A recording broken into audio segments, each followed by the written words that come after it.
Today, I just want to remind you guys that the blessing is often in the breaking. The anointing is produced through the crushing. The bigger the blessing, the bigger the burden.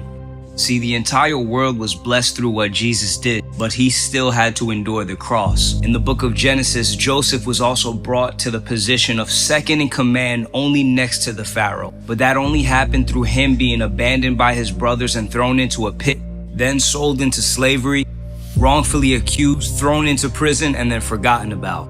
See, through that entire process, God was not only humbling him, but he was also preparing him. He was bringing him low in order that he would be exalted in God's perfect time.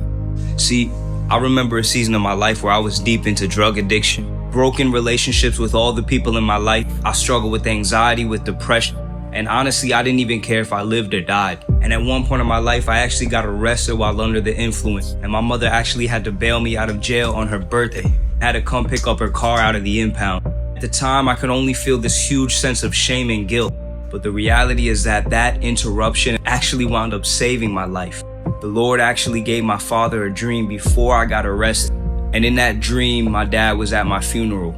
And afterwards, I just had this deep conviction that if I wouldn't have got arrested that night, that I would not be here right now telling this story to you.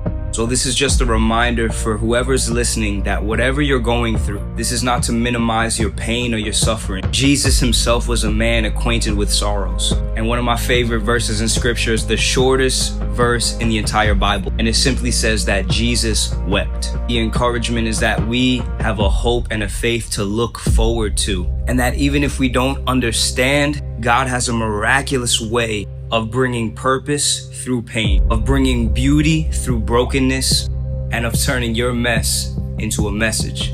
Just keep holding on and keep believing that the Lord is not done writing your story.